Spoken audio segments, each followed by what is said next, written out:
Bonsoir tout le monde, bonsoir les amis, salam alaikum. J'espère que vous allez bien, que vous êtes en forme et que vous êtes en bonne santé. Que la paix et la miséricorde de Dieu soient sur vous. Bienvenue en cette émission du 7 décembre 2025. Alors, c'est une émission particulière parce que des fois, tu ne sais pas pourquoi. Au moment où tu dois lancer, l'ordinateur bug, tu ne sais pas pourquoi. Donc, il faut relancer le système. C'est ce que j'ai fait. Et en attendant que ça passe, vous n'aurez que ma voix. En tout cas, je voulais vous saluer et vous remercier pour votre présence. Je vous le rappelais, je vous l'avais dit la dernière fois, je suis arrivé au bout. Alors, quand je dis arrivé au bout, c'est pas évidemment que c'est bon, j'en ai marre de la lutte et tout, etc. Mais je dois à chaque fois, puisque je suis en exil, en déportation, je dois à chaque fois m'adapter à mon environnement et je dois trouver comment m'en sortir au moment où je suis en train de vous parler. Et au moment où je vous parle, il faut absolument que je trouve quoi faire. Alors, pas quoi faire dans ma vie. Dans ma vie, vous avez compris, hein. Ma vie, elle est derrière moi. Mais il faut que je trouve quoi faire pour justement trouver un équilibre ici parce qu'on ne peut pas à chaque fois galérer tous les mois, etc., etc. Donc, il faut aller au front, entre parenthèses. Et c'est la période dans laquelle je suis. Il faut que j'aille au front. Il faut que j'aille dégoter quelque chose qui me trouve un métier décent et de quoi avoir un salaire décent, entre parenthèses. Là, on est vraiment dans le bric et de broc, c'est-à-dire je fais des émissions, il y a des gens qui aident, et puis il y a des gens qui aident plus, et puis il y en a d'autres, ils aident un peu. Et franchement, jusqu'à présent, on peut dire que ça m'a un peu sauvé la vie. Je ne suis pas à la rue parce que certains d'entre vous ont ce travail un petit peu de considération et quelque part, ils nous aident. Et puis du coup, nous, on peut continuer à faire tout ce que l'on va faire. Mais là, vraiment, on est arrivé à un point où il faut trouver quelque chose. Donc, on va voir. Allahu alam, comme il dit, comme on dit en fait, hein, c'est-à-dire seul Dieu sait où ce que ça va devenir. Mais pour moi, concrètement, ça veut dire que pour l'instant, les émissions, en tout cas, le format qui était le mien, c'est-à-dire que ce soit la Une TV ou que ce soit avec Richard Boutry au départ, il y a à peu près 2 ans. Et puis ensuite, il y a Eric Montana. Et franchement, c'était un vrai plaisir parce que là, on sort un petit peu de notre confort, entre parenthèses, on sort de nos réseaux et puis on va aussi partager avec d'autres ces combats, ces convictions. Et franchement, c'est quelque chose, moi, qui me tient à cœur. Et c'est pour ça que l'idée générale, c'est évidemment pas de déserter, de se barrer, mais c'est l'idée de trouver quelque chose qui nous permette de continuer à mener cette lutte tous ensemble. En tout cas, voilà, ça sera mon dernier dimanche pour cette année, en espérant que ça aille mieux l'année prochaine. En tout cas, je voulais encore une fois vraiment remercier tous ceux qui ont participé de près ou de loin au soutien et à faire connaître un peu ces émissions et tout ce qui va avec. Merci encore une fois et on va démarrer donc une émission particulière puisque à la fin, vous verrez, je vous donnerai un petit peu de quoi avoir, j'allais dire, toujours le contact avec moi. Alors d'abord, ce qu'il faut savoir, c'est que je pars pas sans plus de vidéos, sans plus de live, sans plus rien. Non, non, non. On est toujours là, on est toujours actif, on fait toujours le taf. Et vous allez avoir un site internet que je vais vous mettre à disposition dans pas longtemps, dans lequel vous pourrez me retrouver. Dans ce site internet, vous retrouverez évidemment tout ce qui concerne mon actualité et mon parcours, entre parenthèses, hein, d'où je viens. Vous avez tous les liens, YouTube, Facebook, VK, Telegram. Quand vous descendrez, vous aurez accès aux rubriques. Hein, vous allez voir toute ma vie. Hein, j'ai commencé en 1993. Oh, ça ne va pas rajeunir. 1993. Et ensuite, c'est ce parcours à partir de 16 ans qui vont m'amener petit à petit à lutter sur l'islamophobie. Pour la Palestine, évidemment, en 2006, les repas du Salem, un magnifique repas. Là, vous allez avoir des vidéos, mais incroyables, des photos, des vidéos de tous ces mouvements. Vous allez avoir les liens, tout ce qui s'est dit autour de ces engagements de lutte. Quand j'étais journaliste, évidemment, toutes les émissions, vous retrouverez les plus de 600 maintenant personnes que j'ai interviewées. Vous retrouvez aussi tout ce qui est mon départ, mon dossier. Vous aurez mon dossier en exclusivité.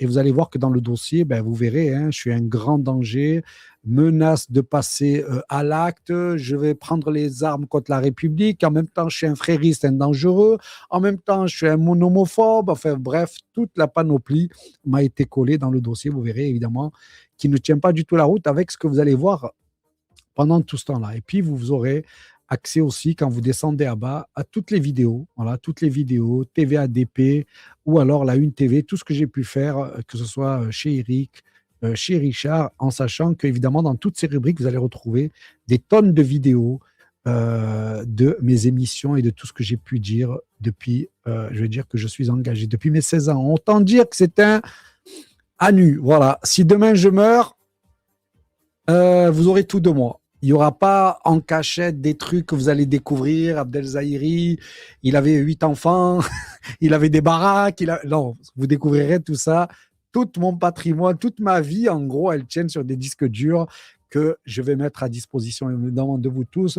Et encore une fois, j'espère en tout cas quand on parlera de moi en France comme étant une espèce de cassos illuminé, anti-juif, tout ce que vous voulez, j'espère qu'il y aura des gens comme vous qui relayeront ou en tout cas qui prendront un petit peu ma défense sur le fait que non, je n'étais rien de tout ça. Et même si j'ai plein de défauts, hein, comme chacun d'entre vous, j'étais quelqu'un quand même qui a aimé, je veux dire, ce pays tant que j'ai pu, ou en tout cas aimer ce qu'il y avait à aimer et détester ce qu'il y avait à détester. Toute cette république maçonnique, tous ces sions, tous ces mouvements LGBT, toute cette déchéance humaine, non, c'était pas pour moi. Moi, j'aimais les gens simples, les gens qui étaient dans la difficulté, on était là. Et tout le reste, c'était vraiment du n'importe quoi. En tout cas, je vous laisse évidemment en patrimoine tout ça. Le site internet sera bientôt disponible. Il n'est pas encore, mais vous l'aurez bientôt. Et je dois y passer 8 heures tous les jours en ce moment. C'est ce que je fais pour le rendre, évidemment, pour l'affiner, pour mettre tout le contenu qu'il y avait à mettre. Voilà. Donc, ça sera valable sur les réseaux TikTok, ça sera valable sur les réseaux, tous les réseaux. Je vais évidemment garder tout un tas de publications que je vais faire dans mon quotidien, puisque je vais visiter beaucoup d'endroits. Je vais essayer de trouver un peu dans quoi je peux être utile en dehors de la lutte, hein, parce qu'à part la lutte, moi, je sais pas, je sais rien faire d'autre. On verra.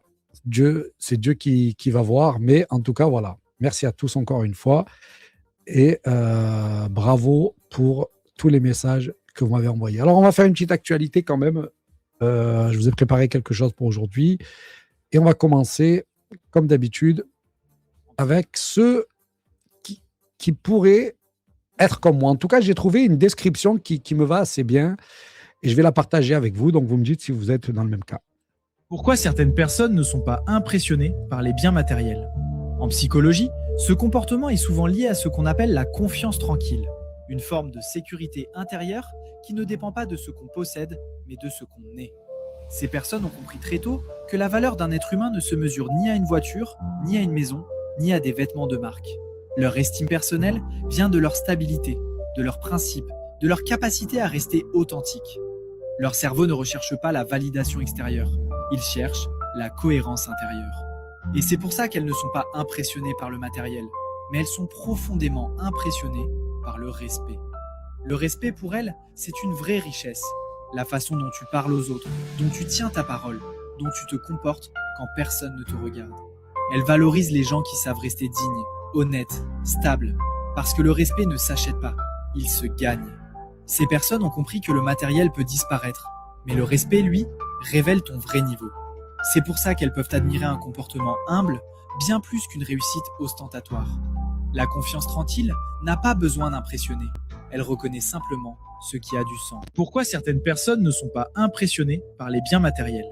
En psychologie, ce comportement... Alors, dites-moi si vous êtes pareil, vous aussi, si vous sentez ce sentiment un petit peu d'éloignement par rapport à tout ce qui est matériel, par rapport à même, je veux dire, vous pouvez vous sentir bien sur des valeurs, mais pas du tout sur ce qui vous entoure, parce que ça existe vraiment. Il y a des gens qui sont complètement accros au matériel. Et sans le matériel, franchement, c'est une catastrophe. Et c'est vrai, on en a pu tous en voir dans notre entourage, etc., qu'il y a des gens qui sont comme ça. Et là, ce qui est intéressant, c'est justement de vous situer, vous, voilà, où vous êtes dans tout ça. Est-ce que vous faites partie de ces gens qui avaient besoin de matériel pour vous sentir exister, ou est-ce que les convictions et les valeurs peuvent vous suffire? Alors, vous n'êtes pas obligé de dire oui, seules les valeurs me suffisent. Si ce n'est pas le cas, ce n'est pas un jugement moral que l'on fait, c'est juste pour savoir un petit peu comment sont les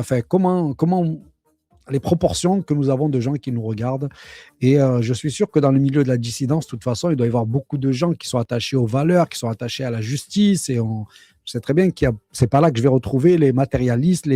Mais Ça peut exister, qu'il y ait des gens qui sortent justement de cet univers-là et qui ont besoin de matériel pour se sentir exister, notamment tous ces gens qui sont obligés d'acheter des voitures ou alors pour avoir une femme, ils sont obligés incroyable, quand vous allez sur les réseaux maintenant, incroyable, il y a des gens qui demandent des 50 000 euros de dot, il y a des gens qui demandent des 80 000 euros de dot, vous avez tout un tas de gens qui, pour le matériel, sont prêts à donner leur corps, leur esprit, tout, incroyable. C'est pour ça que je me suis dit, en voyant tout ça, je dis, mais quand même, c'est impressionnant comment la corruption de nos êtres, par le matériel, par la technologie, par tout ce que vous voulez, est ancrée. Hein. Mais je suppose qu'il reste encore beaucoup de gens comme ça. En tout cas, dites-le, on les lira dans les commentaires. On va continuer, les amis. On va partir cette fois-ci du côté international.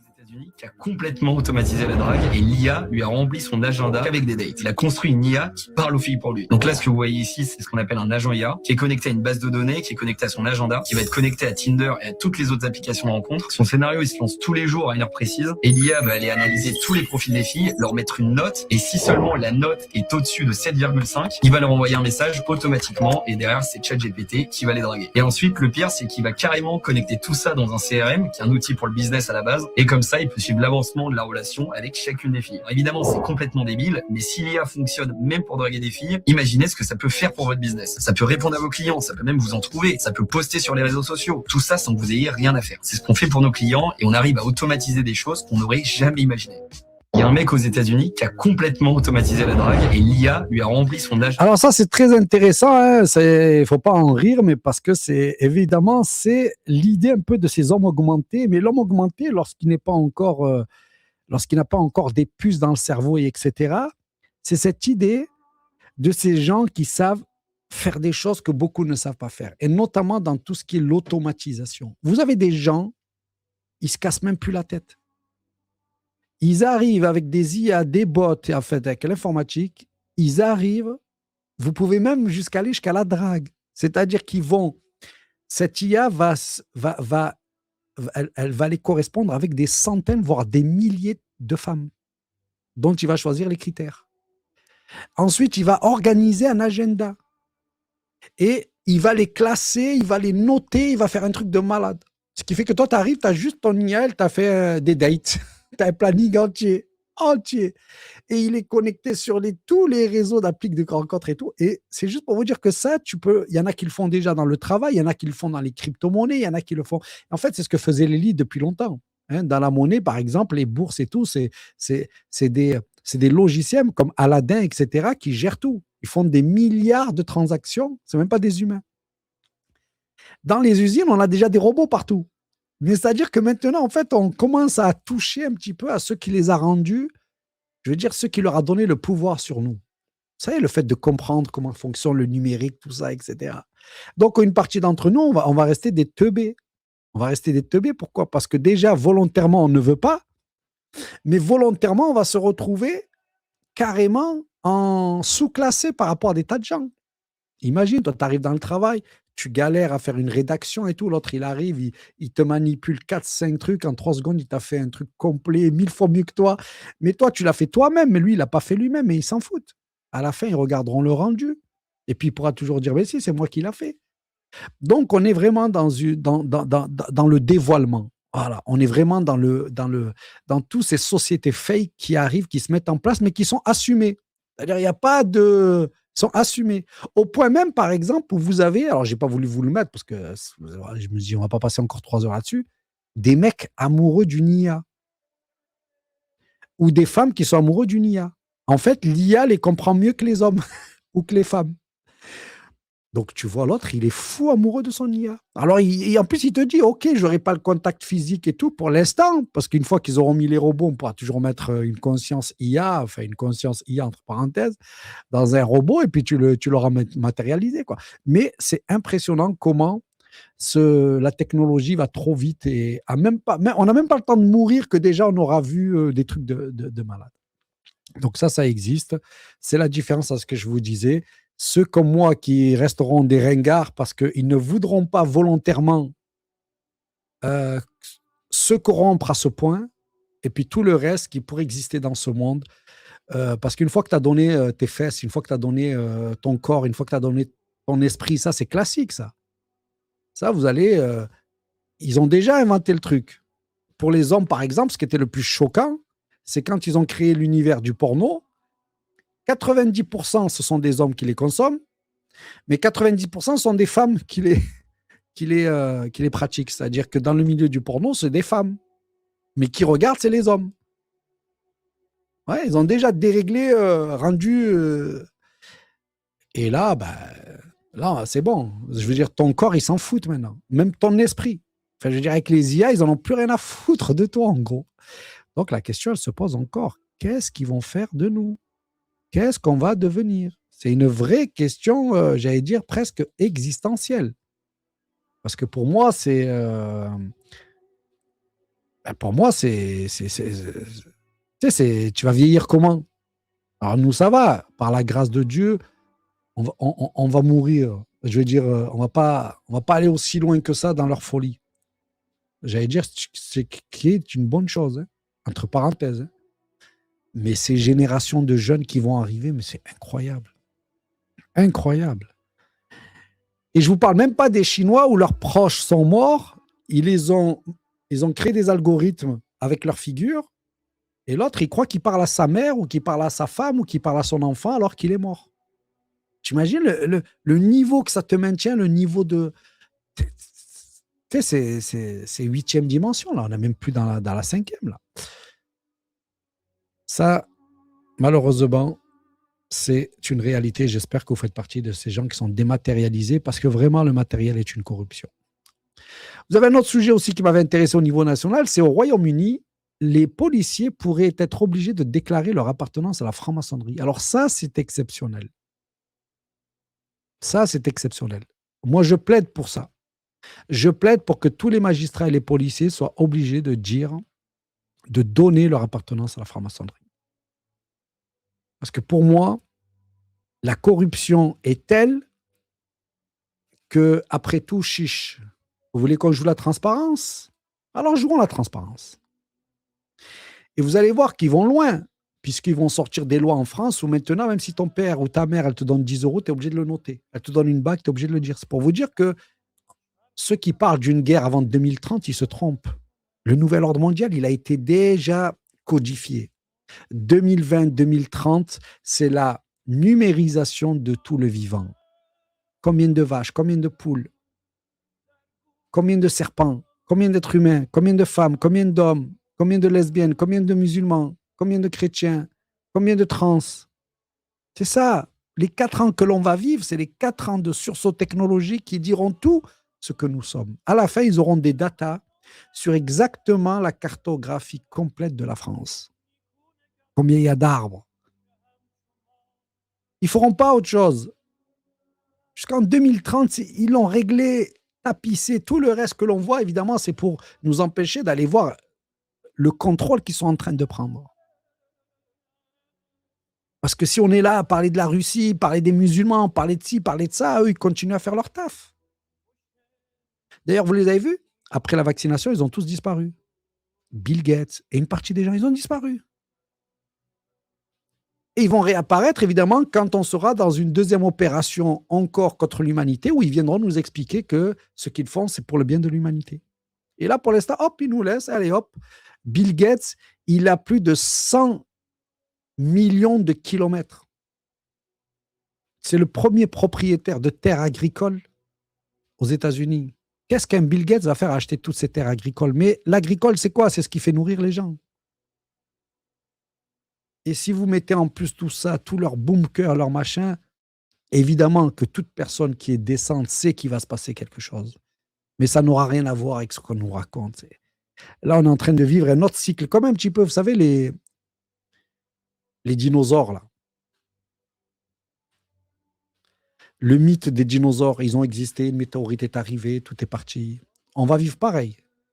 Et ils diront plus tard aux générations, il y a un tremblement de terre, il a rayé une partie des êtres humains de la planète. Parce qu'ils ne diront pas qu'on les a piqués et qu'on les a fait crever. Et qu'ils ne pouvaient plus se reproduire. Non, ils ne pourront pas dire ça. Ils vont nous inventer un narratif de malade. Mais en tout cas, le fait de savoir qui sont ces magistrats, ces policiers qui travaillent pour un gouvernement, mais qui en même temps ont des doubles C'est très important. C'est même capital. Et on en reviendra tout à l'heure, vous verrez pourquoi. On continue toujours dans l'actualité internationale. Encore une fois, le pays le plus moral au monde.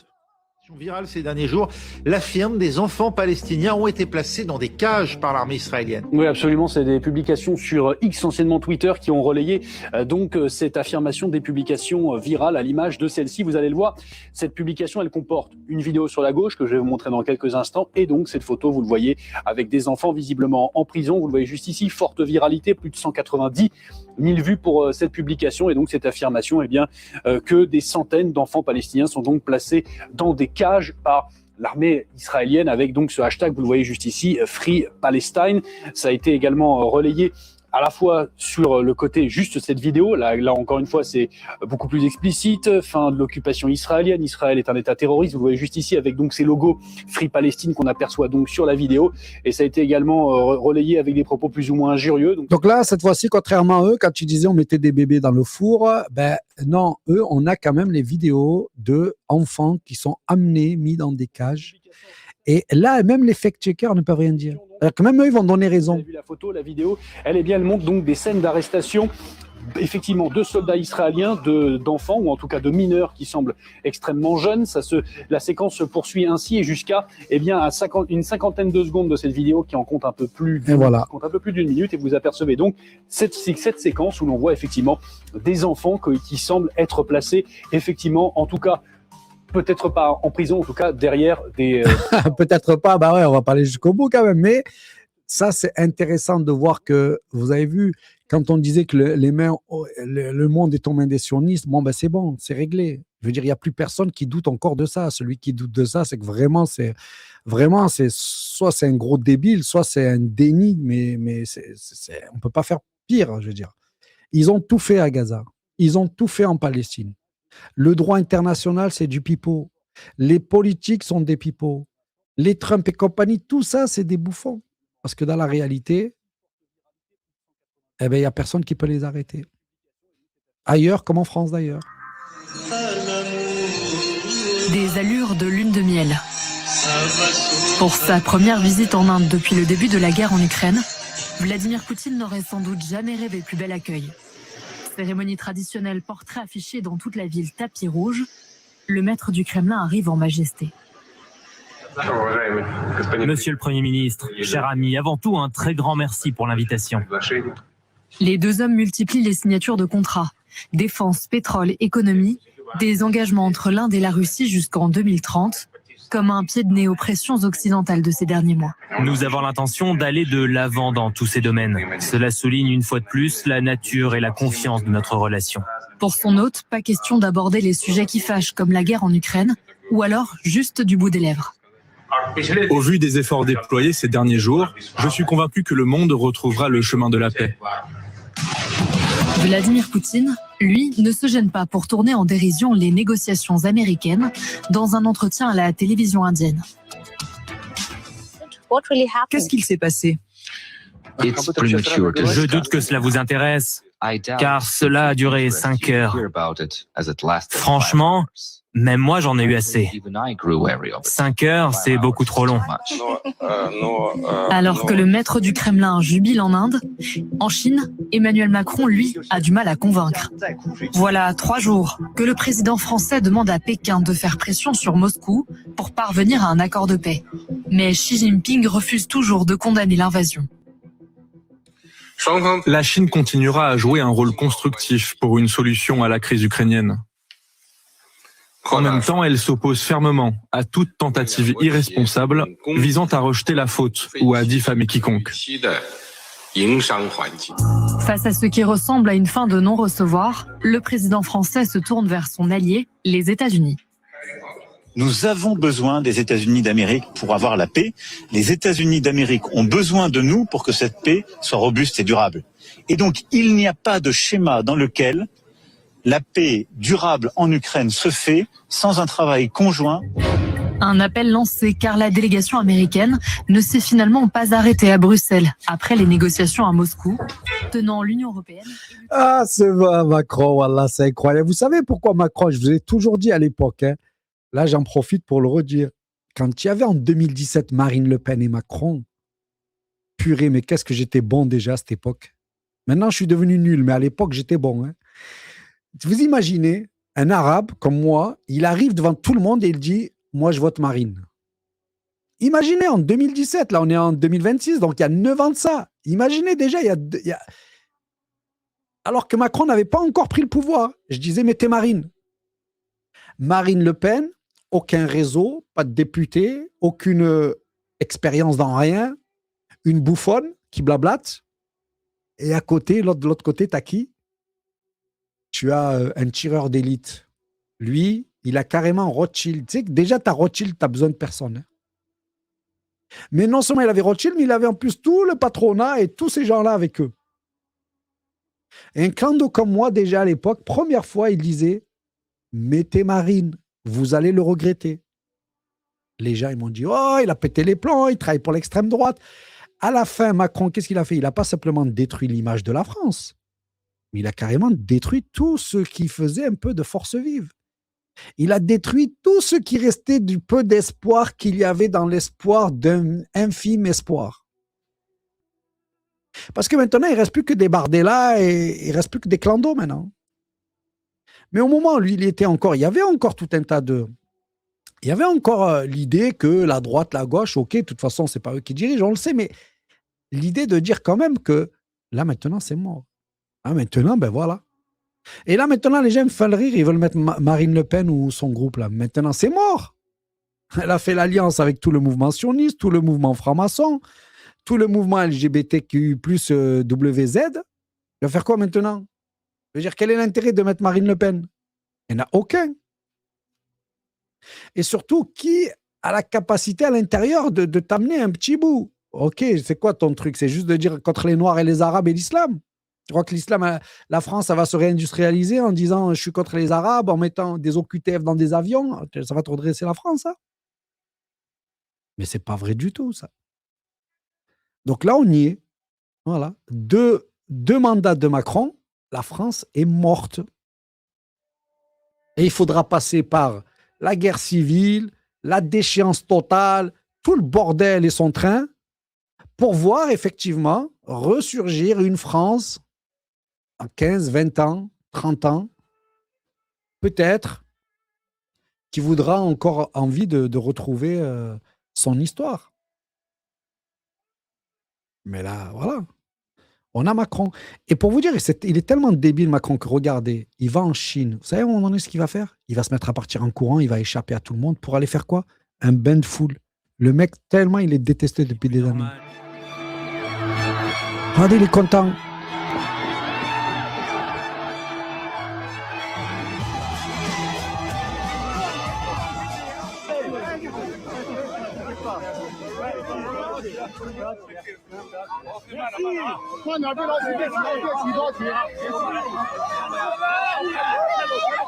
Voilà ce qui lui reste, quoi. Il peut que aller au Maroc ou en Chine ou dans quelques pays comme ça pour que les gens payent la foule pour le saluer. Tellement le mec, ça y est, et qu'il en a rien à faire. Il en a vraiment rien à faire. Mais d'un point de vue international, voilà où Macron nous a amenés.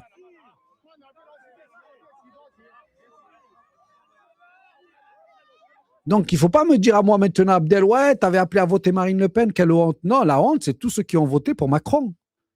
La honte, c'est tous ceux qui se sont fait avoir par le fait qu'un banquier milliardaire, des Rothschild, en plus avec tout son passé trouble, il débarque, il prend une présidence. Non, mais vous avez cru que c'était quoi? Genre, vous avez cru que c'était Kennedy? Alhamdoulilah. Vraiment la honte maintenant. J'espère que vous avez honte maintenant, tous ceux qui ont voté pour les Macron et compagnie. Là, j'espère que vous avez honte. Parce que autant nous, on pouvait dire que Marine Le Pen, franchement, elle, son père, son parti et tout, mais autant il fallait vraiment ne rien comprendre à la vie pour croire que ces mecs-là, qui organisent la déstabilisation des États depuis, qu'ils allaient genre nous amener une solution. Il n'y a plus d'industrie, il n'y a plus rien. Il n'y a plus l'Afrique. Vous allez voir. On commence juste, hein, vous savez... c'est juste maintenant que ça commence, la galère. Elle n'a pas commencé encore. Hein. Là, on était sur les acquis, là. Maintenant, ça y est, les acquis sont partis maintenant. Comme tout le monde, il faut aller voir maintenant presque le FMI. Et dans pas longtemps, le FMI va mettre la France au même rang, vous allez voir, que la Grèce, et dans un peu plus tard, un peu plus loin, que les pays africains. Vous verrez, certains pays africains auront le même statut que la France. Et d'un point de vue international, ben ça ne s'arrange pas. Hein. C'est un document publié par la Maison-Blanche, un texte habituel expliquant la stratégie de sécurité nationale du pouvoir et donc de Donald Trump. Mais cette fois, rien de classique, car ces 33 pages marquent une rupture historique, une sorte de divorce entre les États-Unis et l'allié traditionnel européen. Selon le document, l'Europe sera méconnaissable dans 20 ans ou moins. L'Europe serait menacée d'effacement civilisationnel, en cause, selon le texte, nos politiques migratoires. On a ouvert, dit-il, nos frontières aux migrants et donc l'Europe va se perdre et notamment la civilisation il n'emploie pas l'expression judéo-chrétienne, etc., les valeurs transatlantiques. La charge est brutale contre l'Europe. Pourtant, la chef de la diplomatie européenne choisit une réponse très profil bas. Elle dit que les États-Unis restent nos alliés. Les Allemands, eux, sont mécontents. Nous ne pensons pas que quiconque doive nous donner de leçons. Des Allemands ulcérés par l'accusation selon laquelle il n'y aurait pas de liberté d'expression en Europe. C'est d'ailleurs exactement ce que disait J.D. Vance il y a quelques mois. Le vice-président américain sermonnait le vieux continent. En Grande-Bretagne et à travers l'Europe, la liberté d'expression, je le crains, est en retrait. Peu de réactions pour l'instant de dirigeants européens. Ils ménagent Donald Trump, ce que certains eurodéputés regrettent. J'aimerais qu'on défende nos choix parce qu'ils viennent de nos concitoyens qui nous demandent de porter nos valeurs. Alors, ce qui est marrant, c'est que dans la plupart des pays qui vont se redresser, qui vont faire des économies de malades, enfin, qui vont faire des chiffres de malades, je salue Monké qui est là, et d'ailleurs, tu me diras si c'est vrai ou pas, c'est le nombre. Le nombre, l'Inde, la Chine. Parce qu'évidemment que la pointe, le savoir-faire, ça y est. Mais la masse de travailleurs. C'est-à-dire que l'Europe aurait très bien pu aussi se hisser en haut parce qu'elle a de l'immigration et qu'elle a tout un tas de gens. Donc, quelque part, ils font. Donc là, évidemment, ce que vous avez, c'est un document qui n'a rien d'un document posé sur une stratégie. Ça, c'est un document de déstabilisation. D'accord? J'espère que vous avez capté. Mais cette rupture-là, elle n'est même pas logique. Pourquoi? Parce que tous les analystes, tous les gens sérieux qui regardent la situation de l'Europe, ils savent très bien c'est une Europe qui est vieillissante et que le taux de natalité est tellement bas qu'elle ne permet pas de se régénérer. Tout le monde sait qu'il va falloir des étrangers. Même Mélanie, tout le monde sait qu'il va falloir aller chercher en pagaille des étrangers s'ils veulent tenir un minimum. Parce qu'évidemment, le rêve qui nous font croire que le robot peut te remplacer, un robot, ça ne sera jamais un être humain. Quoi qu'ils essayent de faire. Donc, à un moment donné, tu vois, il y a ces réalités. Un coup, on nous dit qu'ils sont trop vieux, il faut des immigrés. L'autre, on nous dit à cause de l'immigration. Et qu'est-ce qu'il a utilisé comme langage? Effacement civilisationnel. Non, mais là, tu rigoles. Déjà, les États-Unis qui parlent de civilisation, comme si eux, ils avaient une civilisation. C'est quoi la civilisation des Américains? Enfin, je veux dire, si c'est pas Hollywood qui te montre un petit peu le fantasme, mais c'est quoi? Vous avez vu les sociétés américaines? Genre l'Amérique est un modèle de civilisation? Ou alors l'Europe, qui a détruit l'Europe chrétienne? C'est les immigrés? Ah bon? Les immigrés, ils étaient là en période de la Révolution française? Les immigrés, ils étaient là quand on tuait 300 000 Vendéens parce qu'ils tenaient encore à l'église et au roi? Les immigrés étaient dans les postes à responsabilité quand partout en Europe, on était en train de détruire la chrétienté? C'est toujours la même histoire, quoi. Les boucs émissaires éternels, quoi.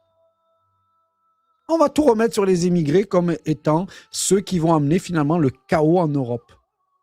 Alors que quand le chaos va commencer, il n'y a pas d'émigrés. Et je vais même aller plus loin. Quand l'effacement de la civilisation était réel, c'est grâce aux immigrés qu'ils n'ont pas été effacés. Les gens, ils ont oublié que les Français allaient devenir des Allemands, que la majeure partie, à part 5%, avaient collaboré ou s'étaient tus ou avaient accepté l'Allemagne comme domination. L'effacement de la civilisation, si ce n'était pas déjà les Tunisiens, les Marocains, les Algériens, les Sénégalais, si ce n'était pas déjà l'Afrique, il n'y aurait déjà même plus de France. Parce que l'histoire nous a rappelé qu'il n'y avait que 5%. Il n'y avait que 5% de résistants. Hein. Les autres, ils ont préféré ne rien avoir. D'ailleurs, vous verrez ce qu'on a fait. L'hypocrisie, toujours pareil. Seconde Guerre mondiale, qu'est-ce qu'ils ont fait à votre avis, tous ces résistants? Qu'est-ce qu'ils ont fait à votre avis, tous ces gens-là? Eh bien, ils ont commencé à couper la tête, les cheveux des femmes qui servaient du thé. C'est-à-dire, ils ont commencé déjà à montrer des boucs émissaires, comme si eux, ils étaient mieux quand ils étaient planqués chez eux à ne rien faire et à balancer les voisins. C'est ça qui est assez incroyable.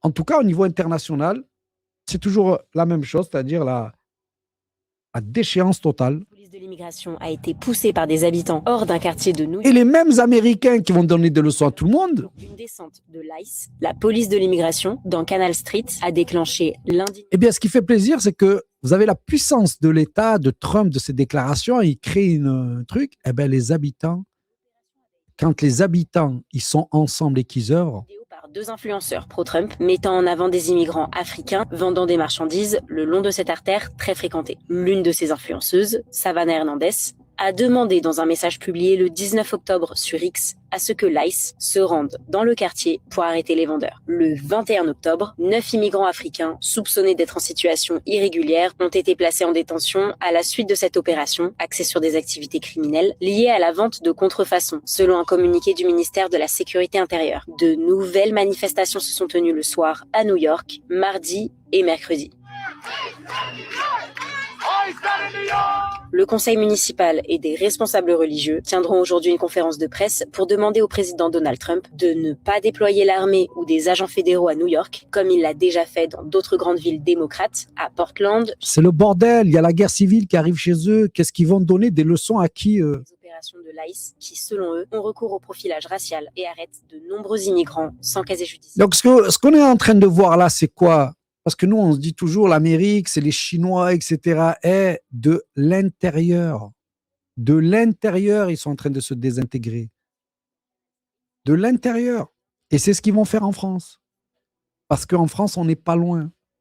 On attend juste un Rotalio, un Darmanin, des mecs comme ça qui prennent le pouvoir. Allez, prenez le pouvoir et vous allez voir ce genre de truc qui va se multiplier. Et là, la moitié des Français qui seront d'accord comme à l'époque des Allemands, une autre moitié qui ne sera pas d'accord mais qui sera trop lâche pour agir et toujours une petite minorité qui va aller évidemment au front.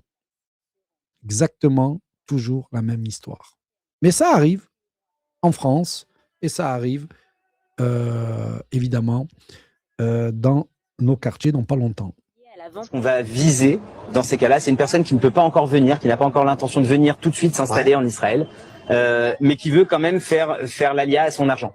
Hein, c'est-à-dire qu'il a une holding, l'argent il est bloqué dans la holding. S'il le distribue en France, il va payer 30% d'impôt sur le dividende, ce qu'on appelle la flat tax. Il n'a pas envie de payer 30% et de racheter derrière un bien en nom propre. Ce que nous on va faire, on va lui créer une société en Israël qui va être détenue par sa société française. Et c'est cette société israélienne qui va emprunter de l'argent à sa société française et qui va acheter le bien. Donc en fait, le gars il paye pas de dividende, il va pas payer la flat tax, il va pouvoir envoyer son argent. S'il avait 1 million d'euros, il a 1 million d'euros entier qui arrive en Israël. Et avec ce 1 million d'euros, il va pouvoir acheter un bien immobilier directement en Israël.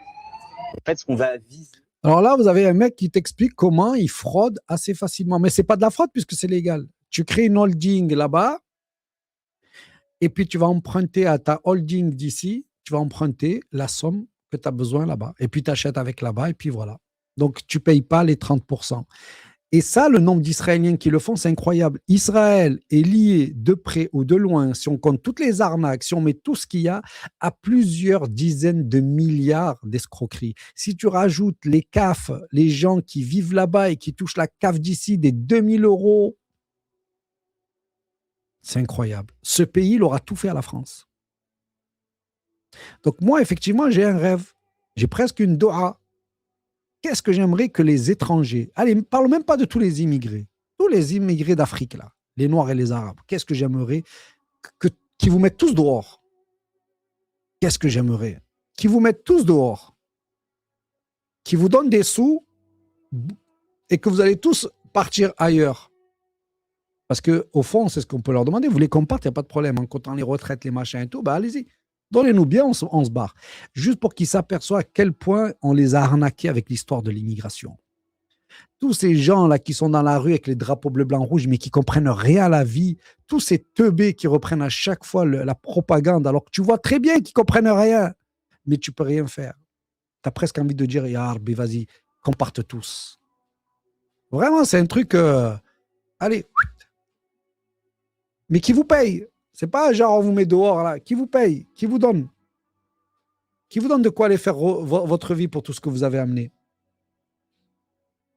Comme ça, ils s'apercevront un petit peu de à quel point le mouvement Sion les a bien arnaqués. Parce que eux, franchement, eux, ils craignent des guns. Hein. Qu'il n'y a pas d'alimentation du feu antisémite. Non, c'est qu'on se dit chaque fois, est-ce qu'on pourrait faire mieux?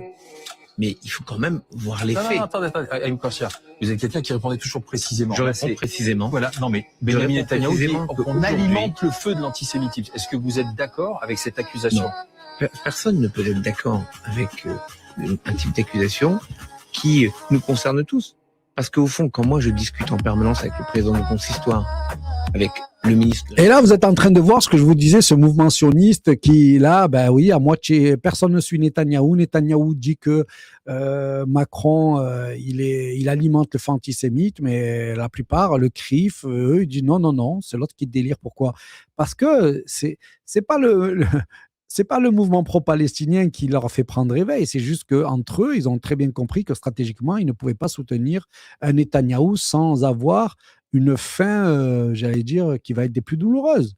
Donc, on préfère se mettre contre lui. Après tout, il a déjà fait le sale boulot, il a déjà bien affaibli tout ce qui est résistance palestinienne, etc. Et du coup, voilà, on n'a pas besoin de le suivre. Au contraire, on va se mettre même contre lui de manière à pouvoir reprendre un peu le flambeau. C'est bien structuré, c'est bien organisé entre eux, et toujours pareil, eux, ils n'ont pas de problème. Eux, le seul problème qu'il a, c'est on n'est pas des génocidaires. Je veux dire, nous, on est tous là dans la galère et tout. Eux, ils n'ont pas ces problèmes-là. Eux, c'est génocidaire. Ils ont des lobbies tellement puissants, des diasporas tellement puissants que les journalistes, vous avez des juifs, ils finiront journalistes, ils finiront ce qu'ils veulent. C'est comme ça qu'ils font, la plupart. Tout le mouvement juif sioniste, tout le mouvement pro-sioniste, ils finissent, dire, c'est eux leur vitrine. Hein. Et le reste, vous ne les voyez pas d'ailleurs. Secours catholique, voyez-vous? Vous en voyez beaucoup, vous, des gens de la communauté venir au secours catholique, dans les foyers précaires? Il y en a, évidemment. Il y a des juifs anti-sionistes. Mais la majorité, vous inquiétez pas, ils ont des diasporas, ils ont tout ce qu'il faut, ils s'entraident, alors que les autres, galérez, allez-y. En tout cas, c'est toujours pareil, ces actualités démontrent juste l'instabilité, petit à petit, qui s'installe partout pour justifier l'horreur qu'il y aura après. Ce n'est que de ça. Et là, on va essayer de faire un focus, mais sur la France cette fois-ci. Et là, vous allez voir, quand je vous disais, tout doit être numérisé, encore une fois, c'est bien planifié, écoutez. Que ça, genre si je reçois de l'argent, je dois déclarer l'argent que je reçois. Oui, les sommes d'argent doivent être déclarées, mais pas que. Sont aussi concernées les donations de bijoux, de véhicules ou encore d'œuvres d'art, et ce, peu importe le montant. Je suis super content. Voilà une très bonne idée. À partir du 1er janvier 2026, en France, la déclaration des dons manuels en argent ou en biens, meubles comme des bijoux, œuvres d'art, dons ou véhicules ou actions. Par exemple, si ta mamie te donne une enveloppe avec de l'argent ou tes parents, ça deviendra obligatoire à le déclarer en ligne sur le site des impôts. Alors là, quand on vous disait qu'ils veulent tout numériser, tout savoir, là, vous imaginez, là, on rentre dans cette idée que plus rien ne doit échapper. Donc maintenant, quelqu'un vous donne 10 €, vous devez le déclarer. Quelqu'un vous donne une bague, vous donne un vélo, vous devez le déclarer. Vous voyez? Et pourquoi, à votre avis, ils font ça? Réfléchissez 2 secondes et dites-moi en commentaire pourquoi. À partir du 1er janvier 2026, tous les dons en argent ou en objets, même au sein de la famille, devront être déclarés sur le site des impôts. Bonjour, comment déclarer les 2 € donnés au SDF devant le supermarché? Je ne voudrais pas ajouter de la fraude à sa précarité. Cordialement. Vous voulez mes tickets de caisse Carrefour aussi? J'ai donné un t-shirt à mon frère parce qu'il ne me va plus. C'est où qu'on déclare? Chiche, déclarons toutes les étrennes aux petits-enfants, les anniversaires, les réussites aux examens. On bloque la machine administrative à coût de 10 €. Bientôt, il va falloir peser la merde qu'on chie pour justifier la quantité de nourriture que l'on bouffe par rapport à nos moyens. Ça, c'est vraiment de l'humour graveleux français, mais c'est très vrai. Ma fille de 6 ans qui va aller sur le site impôts.gouv déclarer les 5 € que je lui ai donnés pour s'acheter un goûter avec papy et mamie, suivi d'un redressement fiscal parce qu'elle aura rempli la mauvaise case. Comment ne pas aimer vivre en France? Est-ce que l'on doit aussi déclarer la vaseline qui leur sert à nous enc? J'ai donné des bonbons à une élève ce matin, je dois le déclarer dans quelle case? Exemple, 1 € pour la souris, dent de la petite, un balai à chiottes pour mamie qui a cassé le sien, un rouleau de PQ pour la voisine, 10 centimes à la quête des pompiers, 1 € de pourboire au serveur. Par contre, les millions détournés, les pots de vin de ces politiques, déclaration. À quel numéro vert signaler ses voisins ou sa famille qui ne rempliraient pas cette obligation? Oui. À partir du 1er janvier. Oui. On en est là. Pourquoi pas? C'est ça. Quand tu crées comment ils appellent ça? Une dystopie. Quand tu crées le paradigme dans la tête des gens, tout est possible. C'est possible que tu les mettes à 4 pattes et que tu leur dises, vous allez dans la rue, vous êtes obligé de marcher à 4 pattes maintenant. Parce que quand vous vous mettez debout, vous empêchez le soleil d'atteindre les plantes. Ils sont capables. Et vous verrez qu'il y aurait des gens qui le font. Mais en tout cas, cette histoire n'est pas anodine. Le fait de commencer à dire qu'est-ce qu'on... Moi, t'imagines les mecs qui diront, moi, personne m'a rien donné. Imagine toutes les déclarations en 2026. Non, j'ai pas eu de cadeau, j'ai pas eu un sandwich, j'ai pas eu un vélo. lui, ils vont lui dire, lui, il se fout de notre gueule, lui. Tu vois. Évidemment, ça ne concernera jamais les élites, ce qu'on est en train de dire. Hein. C'est-à-dire qu'eux, ils auront toujours des lois ou des niches qui permettra de toute façon qu'ils s'en sortent. Qui leur permettront de s'en sortir, c'est obligatoire. Mais toi, t'imagines en quoi ils t'ont ramené? Or, cette France-là, c'est ce que je voulais te montrer. C'est un peu la folie vers quoi on va. Mais il ne faut pas être dupe. L'escroquerie, elle commence depuis longtemps. Je vous donne un exemple. Georges Ibrahim Abdellah. Vous connaissez tous Georges Ibrahim Abdellah, j'espère en tout cas. Donc, pro-palestinien, accusé d'avoir tué un ambassadeur américain, tu me corriges, Mounke, si je me trompe, et les Américains ne vont jamais vouloir qu'il sorte de prison. Donc, il va faire plus de 40 ans. Eh bien, vous savez quoi? Regarde l'arnaque qu'ils lui ont fait. Son avocat, putain, il bossait pour le Sion. Son avocat qui bossait pour l'État français et la France qui était déjà aux mains de Sion à l'époque. Regarde ça, c'est incroyable. Il cumule tout. Par exemple, il est arrêté. Instruction judiciaire. On lui a collé dans les pattes un avocat qui était un agent du contre-espionnage français, qui a été sanctionné d'ailleurs très légèrement pour ça. Mais c'est honteux. Maître Mazurier, l'ancien avocat de Georges Ibrahim Abdellah, a confirmé hier soir sur Antenne 2 chez Bernard Pivot « Je ne suis pas seulement avocat, j'appartiens à la DGSE ». Alors, vous décidez finalement de trahir votre client et de raconter tout ça, d'aller rapporter tout ce qu'il vous dit, de montrer son courrier à la DGSE, etc. Moi, je reconnais aujourd'hui devant vous que j'ai les mains sales, que j'ai fait un sale boulot. C'est certain. J'ai été manipulé, mais surtout, avant tout, j'ai agi sur ordre de l'État. Mais c'est quelque chose qui devrait faire que la République, mais oui, s'excuse vis-à-vis de lui. On a eu des périodes dans notre histoire, on a eu des périodes dures, difficiles pour la justice. Mais même sous la terreur, le roi Louis XVI a eu droit à des avocats qui l'ont défendu vraiment, qui ont plaidé pour lui et qui ont échoué de justesse à lui sauver la vie, puisque la mort a été votée à une voix de majorité.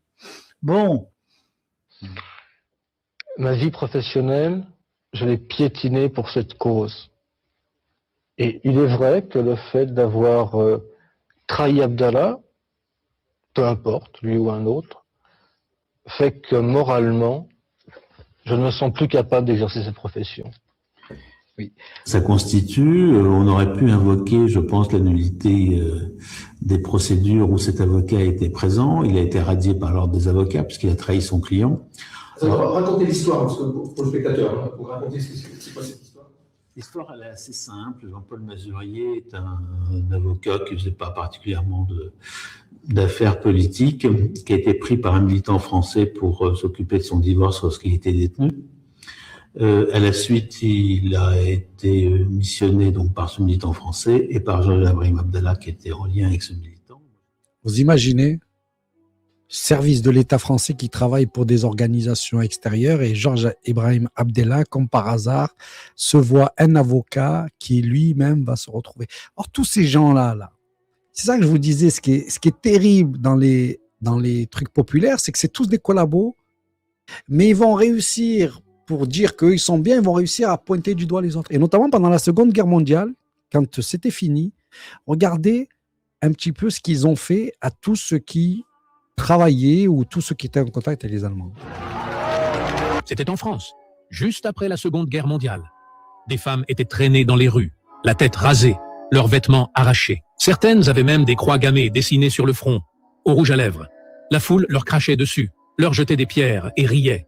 Alors, quel crime avait-elle commis? Avoir collaboré avec l'ennemi? Et la plupart n'avaient jamais couché avec des soldats allemands. Certaines leur servaient du thé, lavaient des uniformes. D'autres travaillaient comme traductrices, parce qu'elles devaient survivre. Et certaines sont devenues des cibles simplement parce qu'un voisin les détestait. Après la libération, la France avait besoin de coupables plus faibles que les hommes qui n'avaient jamais résisté. Alors un rituel national d'humiliation publique a commencé. Des coiffeurs rasaient des têtes sur place. Les vêtements étaient arrachés, leurs corps étaient exhibés sur les places publiques, comme des trophées de vengeance. À Lyon, une enseignante nommée Suzanne a été mise à nu uniquement pour avoir appris le français à des Allemands. À Bordeaux, 12 femmes qui avaient simplement dansé avec des soldats allemands ont eu les cheveux brûlés, puis les cendres étalées sur leur visage. Les archives françaises l'admettent. Plus de 20 000 femmes ont été punies ainsi. Aucun procès, aucune preuve, juste une vengeance, habillée en justice. Ces femmes étaient-elles vraiment des collaboratrices? Ou bien une nation blessée a-t-elle simplement choisi les personnes les plus faciles à punir? Et ça, je vous dis, c'est ce qui va se passer. C'est ce qu'on a fait d'ailleurs aux antivax. On ne leur a pas fait comme ça, heureusement, mais vous avez vu? Allô, les antivax. Et puis on a commencé à les pointer du doigt partout un peu. Et même dans la population, pareil. Donc là, en fait, les Noirs et les Arabes, ils servent juste à ça. Et les chrétiens d'ailleurs, et les éveillés, qui sont dans la même case. Hein. Parce qu'évidemment, lorsque l'on parle que purement xénophobie, racisme, on va dire les Noirs et les Arabes, l'islam, mais de façon générale, vous pouvez mettre les antivax et tous les gens qui ont un éveil, tous les chrétiens aussi, dans la même case que nous. Ils sont détestés parce qu'on les fait se détester. Mais vous savez ce qui est le pire? C'est qu'une grande partie, par exemple, des gens de la résistance vont dire plus tard qu'une partie des infos, et notamment les plus cruciaux, c'était des femmes qui leur tiraient, notamment des prostituées. Des prostituées qui, exprès, faisaient partie de la résistance, couchaient avec des Allemands pour leur soutirer tout ce qu'il y avait comme élément qui le donnait ensuite aux résistants. Après la Seconde Guerre mondiale, elles ont morflé. Mais pour vous dire à quel point c'est cruel quand on est sur des trucs comme ça, populaires et tout. Tu peux dire ce que tu veux, ça ne marche pas. La mécanique, elle est là, elle te broie, etc. C'est ce qui s'est passé et c'est ce qui se passera en France. Les Noirs et les Arabes servent de bouc émissaire juste pour ne pas avoir le reste. Et puis alors, du coup, maintenant qu'ils savent qu'ils sont dans la merde, écoutez ce qu'ils disent, et notamment sur l'Afrique. On aborde un sujet qui est très politiquement incorrect, c'est-à-dire quelque part, pardonnez-moi, mais recoloniser d'une certaine façon ces pays-là, ne serait-ce qu'économiquement parlant. Vous vous rendez compte toutes les volontés qu'ils ont? Recoloniser. Toutes les volontés. Alors, ça veut dire qu'il faut. Chère Véronique, il existe déjà des parts. Véronique, on va d'abord enlever le mot recoloniser. Il n'est peut-être pas à bon escient. Non seulement il est qui est tellement connoté, oui, qui est tellement connoté que vous me permettrez de le retirer pour vous, parce que ce mot, évidemment. Mais en revanche, d'aider les pays On apprenne à avoir nos propres narratifs et à les imposer également, je dirais, un petit peu au monde. Et y compris même, je veux dire, il faut les infester avec des fake news, etc. Il faut vous êtes pour une contre-guerre hybride. Moi, je suis pour les mêmes méthodes. On l'a déjà fait, hein. C'est déjà arrivé. On va vous raconter des choses en Afrique. Juste, où ça a été fait. Oui. Nous, Européens, c'est la Méditerranée et l'Afrique, où notre destin se joue. Et donc, nous avons en permanence essayé, nous, Français, d'entraîner les Européens dans cette prise de conscience de la nécessité d'agir collectivement en Afrique et en Méditerranée. Et je suis absolument désolé de voir l'échec de nos engagements au Sahel. Et je pense que de toute façon, nous aurons à nous reposer la question. Parce que nous ne pouvons pas imaginer avoir à nos portes un continent entier qui est en train de s'enfoncer dans la destruction des appareils de gouvernement et des États, s'enfonce dans une forme de chaos, de guerre civile dans beaucoup de pays et de plus en plus de pays, dans des difficultés qui sont liées aux évolutions climatiques, qui sont encore plus dramatiques sur des populations vulnérables comme les populations africaines. En plus, un continent qui va connaître une explosion démographique comme aucun continent n'en a jamais connu. Et donc, ils veulent l'Afrique, hein, ils veulent même y retourner quand tu écoutes certains. Ben oui, tu imagines, sans la puissance africaine et ses matières premières et toute cette emprise, ça va être dur. Mais vous allez voir, c'est repris un peu par tout le monde. Mais ils parlent déjà tous de guerre civile parce que comme évidemment, il ne va plus y avoir cette manne financière qui va arriver, des banques privées, etc. Parce qu'un jour, vous allez voir, ils vont tout bloquer, ils vont dire démerdez-vous maintenant. Regarde un peu comment ils travaillent tous la question, notamment de l'Afrique. Et selon le journal britannique, des militaires français sont accusés d'avoir violé de jeunes garçons, parfois orphelins, affamés et sans abri en Centrafrique, contre de la nourriture et de l'argent. Le Guardian fait état de viols et de sodomie sur ces mineurs qui ont été interrogés par l'ONU et l'UNICEF en mai et en juin 2014, près de l'aéroport de Mpoko de Bangui. Ils ont l'habitude d'amener les petites filles comme ça dans la bourse pour faire les rapports sexuels des petites filles à l'âge de 12 ans en allant jusqu'à 14 ans, 16 ans. Alors moi, j'étais là quand des militaires ont emmené des filles avec eux. Ils ont pris un garçon aussi. Quand il est revenu, il avait été violé. Quelqu'un de l'orphelinat s'est occupé de lui. À Bangui, dans le camp de réfugiés, c'est aussi l'image de la France et de son armée qui est écornée. Ça me fait du mal au cœur parce qu'ils ne sont pas venus pour nous protéger, ils sont venus pour saccager notre pays. Faire du mal aux enfants de notre pays, ça nous intéresse. Ça, c'est être animal. Pour faire en plein air comme ça. C'est être animal. D'après une source judiciaire, 14 militaires français sont mis en cause, mais très peu ont été identifiés. Hier, une journaliste anglaise du Guardian a eu accès au rapport. Ah, l'Afrique, il y a tout le monde qui veut y aller. Et pour des points de vue différents, mais en tout cas, ce qui est sûr, c'est que la France, elle joue une partie de son destin avec ce qui se passe maintenant. Il a touché 1 million de francs. Concernant ce trafic d'armes vers l'Angola hier, c'est Jacques Attali, déjà entendu comme témoin, qui a été mis en examen pour recel d'abus de biens sociaux et trafic d'influence. Réaction politique concernant ces réseaux d'influence français en Afrique, une nouvelle fois mise en lumière. Le député européen Thierry Jean-Pierre estime qu'un des derniers tabous est en train de se lever, celui des ventes d'armes. Et c'est bien de cela qu'il s'agit, une transaction avec l'Angola, concernant donc des armes vendues par un homme d'affaires français. Des armes russes vendues à l'Angola au début des années 90. Le pays est alors ravagé par la guerre civile. Face aux rebelles de l'UNITA, le gouvernement ne peut plus opposer grand-chose. Pour trouver des armes, les Angolais vont s'adresser à un homme d'affaires français, Pierre Falcon. La justice a retrouvé des traces de sa générosité et interrogé les heureux bénéficiaires présumés. Jacques Attali a eu droit à une perquisition. Tout le monde, finalement, aidait tout le monde et copinait avec tout le monde au nom... 1,5 million de francs. Alors que c'est bien évident qu'on passait de l'État à des raisons... C'est le Attali qui vient nous expliquer, qui vient nous faire la morale et tout. À des intérêts privés. En Angola, les intérêts de l'État français, c'étaient les puits de pétrole exploités par le groupe Elf. C'est probablement là que se trouve l'explication de ce nouvel imbroglio judiciaire. C'est un Jacques Attali ébranlé qui quitte hier soir le pôle financier. L'ex-conseiller à l'Élysée de François Mitterrand est rattrapé par les affaires.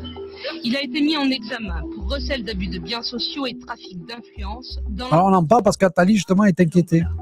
Les juges Philippe Courroy et Isabelle Prévost-Després. Mais bon, on verra ce que ça va donner. Mais bon, toujours cette dimension. Je suis bouleversé quand je vois ça, quand je vois des gens qui sont de... Alors évidemment, là, ce que je vais vous parler, c'est quand tu vois toute cette actualité, mais ça n'est pas fini. C'est-à-dire que dans nos institutions, donc là, nous avons un ancien général de gendarmerie. Donc c'est un général, c'est pas un clando, tu vois.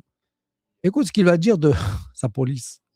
Je suis bouleversé quand je vois ça, quand je vois des gens qui sont des représentants de l'ordre mettre un drapeau à l'envers. Effectivement, vous le soulignez, c'est une pratique de hooligan, mais c'est très clair. Ça veut dire on vous a vaincu et voilà, et on vous a mis la tête à l'envers. Trophée. Voilà, je dirais que c'est plus encore, je pense, ma réaction de citoyen que de réaction de gendarme, ce qu'il est admissible que des fonctionnaires de police fassent ça devant le drapeau de la République, manifestement dans un lieu de la République. Là, pour le coup, c'est pas une potacherie. Et on entendra dans un instant la réaction de Laurent Nunez, le ministre de l'Intérieur, mais peut-être. Je suis extrêmement choqué. Il s'agit de discours contre quelques fonctionnaires de police, parce que manifestement c'est le cas, qui dévoient leurs fonctions et qui franchissent la loi de la République. C'est ce qui fait la différence entre l'amateur et le professionnel. Moi aussi, j'ai fait des perquisitions dans des cités où on prenait des machines à laver sur la figure. Moi aussi, je me suis fait insulter. Moi aussi, je me suis fait cracher dessus quand j'ai fait des enquêtes criminelles. On a des fois les armes à la main parce qu'on est à deux doigts de se faire tuer. Pour autant, on frappe pas les gens pendant les gardes à vue. On les insulte pas. On leur parle comme c'est l'ancienne époque. Voilà, l'ancienne époque, il y avait, moi, je peux aussi dire, à l'ancienne époque, on a connu tous des policiers, des gendarmes qui étaient comme ça. Tous, Tous, on peut témoigner qu'avant, c'était pas la folie. C'était pas maintenant. Voilà. Maintenant, il n'y a plus rien entier. L'autre, il tue quelqu'un, il touche 1500 €, presque. Laisse tomber. Bravo, bien joué de l'avoir tué. Mais ces pratiques-là, même ceux qui doivent défendre, c'est n'importe quoi. Donc, et tu peux aller dans tous les corps de métier. Et là, on était dans la police. Tiens, je t'amène chez les profs. L'annonce a fait l'effet d'une bombe parmi les parents d'élèves. Le directeur de la maternelle Joliot-Curie a été placé en détention provisoire, suspecté d'avoir détenu... C'est l'actualité récente que je vous mets. ...à caractère pédopornographique. Ça crée des inquiétudes. On se demande, quand on pose nos enfants à l'école, s'ils sont en sécurité réellement, en fait. Le directeur, c'est un pédo. Ça peut tomber sur ton enfant. Qu'est-ce qu'il fout là, le mec? Une cinquantaine d'années, est aussi mis en examen pour avoir violé un enfant de 13 ans. Les investigations ont également révélé des faits de nature sexuelle sur un mineur. Ce dernier a été identifié et entendu par les services de police. Les enquêteurs ont saisi du matériel informatique appartenant au directeur. À ce stade, les faits reprochés ne se seraient pas... Et tu m'étonnes qu'après, ils font la promotion du sexe. Beaucoup d'enfants de 3, 4, 5 ans, qu'il faut, à cet âge-là, leur expliquer que c'est très chouette de toucher son corps. Une maîtresse d'école fait la promotion de la masturbation en classe à des enfants de 3 ans. Moi, je suis enseignante, j'ai fait plusieurs niveaux. Beaucoup d'enfants touchaient leur partie intime très régulièrement. Qu'il faut, à cet âge-là, leur expliquer que c'est très chouette de toucher son corps, que ça donne des sensations super agréables. Ce message-là, les enfants à 3 ans, moi, j'en ai parlé à ma fille à 2 ans, elle l'a retenu, c'est très clair pour elle. Donc, cette maîtresse d'école, en charge du programme EVARS, nous explique tranquillement qu'il faut inciter les enfants de 3 ans à se masturber. Ces propos sont immondes. Ils peuvent s'apparenter à de la corruption de mineurs. C'est un délit grave selon l'article 227-22 du Code pénal. Vous vous rappelez, à l'époque, on disait ça, mais n'importe quoi, qu'est-ce qu'ils nous racontent encore eux dans les écoles, mais qu'est-ce qu'ils disent? Oh, les complotistes, oh, je me rappelle encore des débats avec certains sur les réseaux. Pourquoi je n'ai pas simplement fait que les insulter? Putain, j'ai passé mon temps à leur expliquer le standard de l'OMS, Kinsey, Alfred Kinsey, le gros pervers, lui et toute cette clique de francs-maçons et de gros pédérastres. Ouais, franchement, on a fait le taf. Et maintenant, on avait raison. C'est vraiment, vraiment un projet de détournement de nos enfants. De favoriser la corruption d'un mineur est puni de 7 ans d'emprisonnement et 100 000 € d'amende lorsque les faits sont commis dans les établissements d'enseignement ou d'éducation. Je vais donc signaler ces propos au procureur de la République en application de l'article 40 du Code de procédure pénale. Et je demande expressément au ministre de l'Éducation nationale de suspendre immédiatement cette enseignante afin qu'une enquête administrative soit menée. On ne peut pas se permettre de dire c'est trop dangereux, c'est pas de leur âge, on ne sait pas. Non. Cet enseignement, il veut parler aussi de comment on peut se sentir dans son genre quand on est enfant ou adolescent. Il y a plein d'enfants qui se sentent pas bien dans leur genre. On parle des enfants LGBT, on a passé des siècles à faire la promotion de l'hétérosexualité. Bon, est-ce que ça fait du bien aux gens? Je ne pense pas. Et donc leur excuse de « vous allez contaminer les enfants, leur mettre des idées dans la tête », c'est une façon, eux, de se cacher derrière les enfants pour exprimer leur homophobie et leur transphobie. Tous ces délires d'extrême gauche sont permis par le programme EVARS qui ouvre la porte à toutes ces dérives woke. Je réitère donc, par la même occasion, mon appel au ministre de l'Éducation nationale afin qu'il suspende ce programme EVARS. Mesdames et messieurs, je vous demande de partager... risque pas de le surprendre. Entre parenthèses, il a dit on risque pas de l'arrêter. On va pas arrêter le... Qu'est-ce qu'ils ont dit? Le progrès des enfants. Incroyable. Et Marine Le Pen ni rien, personne ne va rien faire. Hein. C'est pas du tout dans leur... Vous les avez arrivés ici, montés au créneau, pas du tout. Et c'est ça le problème. Donc la prochaine campagne électorale, si vous allez voter en fonction que ce ne sont pas des wokistes, ce ne sont pas ci, soit ça, vous pouvez arrêter, déchirer la carte maintenant. Maintenant, vous allez voter en devant accepter des trucs de fou de la part des gens pour qui vous allez aller voter. C'est un truc de malade. Je veux dire, tous, ils ont renoncé à la souveraineté française, sauf Asselineau et certains, là, et Philippot et des marginaux. Donc, tout le monde a admis que la France, c'est bon. Elle est aux mains du marché, c'est eux qui vont la bouffer, il n'y a plus de souveraineté, rien. Donc, ils l'ont déjà tous admis. Donc là, c'est pas sur ça que tu vas aller faire ton... Donc, il faut que tu trouves autre chose. Donc, tu vas dire, OK, la France est bousillée, mais je vais essayer d'améliorer un peu mon quotidien là. Et tout se joue là. Tout se joue là. Et parmi cette actualité, il y avait le fait que la France insoumise était qualifiée d'être pro-frères musulmans et tout. Et encore une fois, vous avez eu un rapport, les musulmans, ils veulent tous, etc. Et regardez ce que vend la réalité des frérismes, des frères musulmans ou des liens avec des organisations. Donc là, c'est Mélenchon, exceptionnel. Enfin, je veux dire, c'est vraiment dommage qu'il soit wokiste. C'est vraiment dommage qu'il soit un républicain et qu'il ne voit pas la maçonnerie comme étant... C'est vraiment dommage. Vraiment, vraiment dommage parce que si tu lui enlèves ces particularités-là, je veux dire, il n'y a personne qui lui arrive à la cheville. Personne de tous ceux qui sont dans la politique en France ne lui arrive à la cheville. Le problème, c'est que voilà, il a ça. Monsieur Wauquiez, c'est lui qui a inventé cette commission. Il s'y est tellement mal pris qu'il a fallu en changer le nom. Et pour finir, il vous abandonne, il vient même pas là. Il a peut-être des idées, c'est lui qui a inventé l'idée que nous serions responsables, nous, les insoumis, de je ne sais quelle connivence. Où est passé monsieur Wauquiez? Pourquoi ne vient-il pas ici? Pourquoi ne vous supplie-t-il pas, Président, de pouvoir venir vous tenir informé de ce qu'il a motivé à nous pourchasser comme il le fait? Votre commission a déjà produit les documents qui nous innocentent absolument. Qui? Tous les responsables de services de renseignement du pays que vous avez entendus. J'ai lu les comptes rendus. Aucun ne dit qu'il y a un lien entre nous et les islamistes. Ils disent même le contraire. Aussi bien s'agissant des frères musulmans qui sont en cause dans ce qui nous occupe présentement, eh bien, le rapport de M. Courtade et de M. l'ambassadeur Gouillette dit, il ne peut pas être plus clair. Au niveau français, dit M. Courtade, je ne connais pas de stratégie constituée d'influence de la mouvance frériste auprès des partis politiques.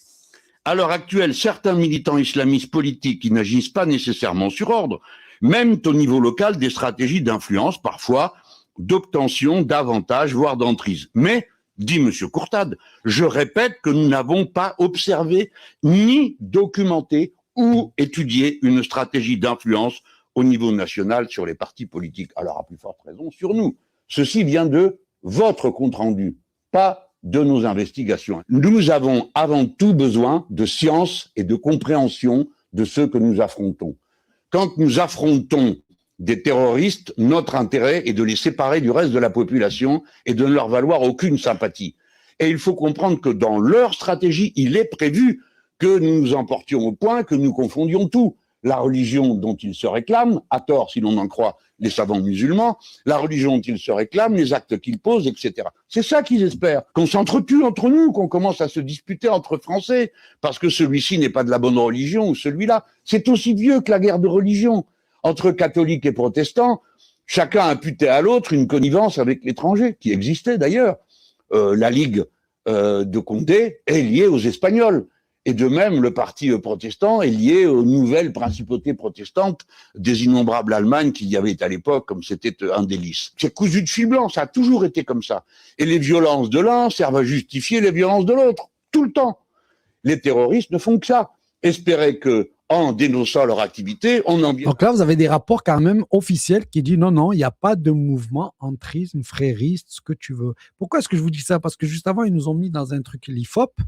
Et juste avant ça, dans un rapport que Rotaillot a essayé de prendre à son truc, comme quoi il y avait des frères musulmans et de l'entrisme en France. Et encore une fois, il dit on n'a rien observé, rien documenté, rien trouvé.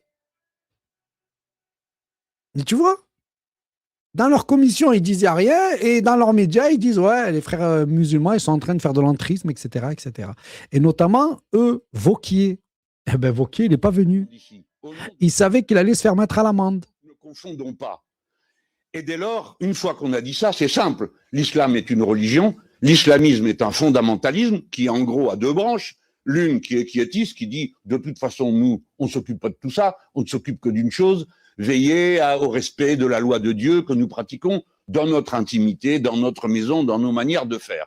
C'est pas si loin de l'idée que nous-mêmes, on peut accepter sans aucune difficulté. Et d'autres prétendent en faire des lois politiques. Et d'ailleurs, il y a des pays, comme la Turquie, qui se réclament de l'islamisme politique. Alors là, nous sommes en désaccord complet, nous Français, parce que nous ne croyons pas à ça, pour la raison que j'ai invoquée tout à l'heure, qui est que nous séparons la religion de la politique. Mais aujourd'hui, 60% de nos compatriotes ne pratiquent pas de religion, si bien que la majorité du peuple français n'a pas été confrontée au voisinage de la pratique religieuse. Dans ma génération... 60%. Et là, il englobe aussi les musulmans dedans. Donc la France n'est pas du tout un pays de pratiquants. Hein. Qu'est-ce qu'ils nous racontent tout le temps là, l'islamisme, l'entrisme, ou alors sur les chrétiens qui reviendraient en force? Qu'est-ce qu'ils nous racontent là? On est dans un pays d'athées qui est complètement matérialiste. En tout cas, ce Mélenchon-là, il leur a fait du mal, vous allez voir, à un autre moment. Je vous lance le défi, monsieur le rapporteur, pour que vous soyez dans le même embarras que moi pour trancher des questions de cette nature. Vous me parlez du voile. Et des enfants à qui l'on met un voile. Et que dites-vous de la circoncision? Elle concerne des jeunes enfants qui on ne demande pas leur avis. Elle est présente dans deux religions. Et maintenant présente dans les mœurs des gens qui n'ont pas de religion, mais qui considèrent que c'est une bonne chose de le faire. Personne ne pose jamais la question. Ça, c'est pas un problème. Les voiles sur la tête des filles, oui, c'est un problème. Et la circoncision. Il y a des gens pour qui c'est un problème, qui disent c'est une maltraitance. Comment allons-nous nous sortir de ça, monsieur le rapporteur, monsieur le président? Comme je suis là, je ne sais pas vous répondre. En tout Mais cas, si vous avez des lumières, n'hésitez pas à nous les donner. Vous aurez posé la question. Monsieur le rapporteur. Je vous lance le défi, monsieur le rapporteur. Je vous en mets une autre de lui. On ne porterait plus de cravate. Moi, pour un bon mot, j'y cède. Parce que après les sans-culottes, qu'il y ait des sans-cravates, ça me réjouissait. Nous voici donc sans cravate. Et au bureau de l'Assemblée, un collègue, je ne sais plus lequel, ou si je me rappelle, je ne vous dirai pas lequel, je ne vais pas me moquer de lui, dit, alors il faut avoir une tenue décente, vous allez mettre une cravate et même des chaussettes. Des chaussettes? Oui, certains de vos collègues n'ont pas de chaussettes. Bon, alors je connais quand même de Rugy depuis un moment, je lui dis, écoute, si vous votez qu'on doit mettre des chaussettes et des cravates, on les mettra. Mais je vais te dire une chose. Ce qui va devenir intéressant, c'est quand tu vas nous expliquer ce qu'est une tenue décente pour une femme.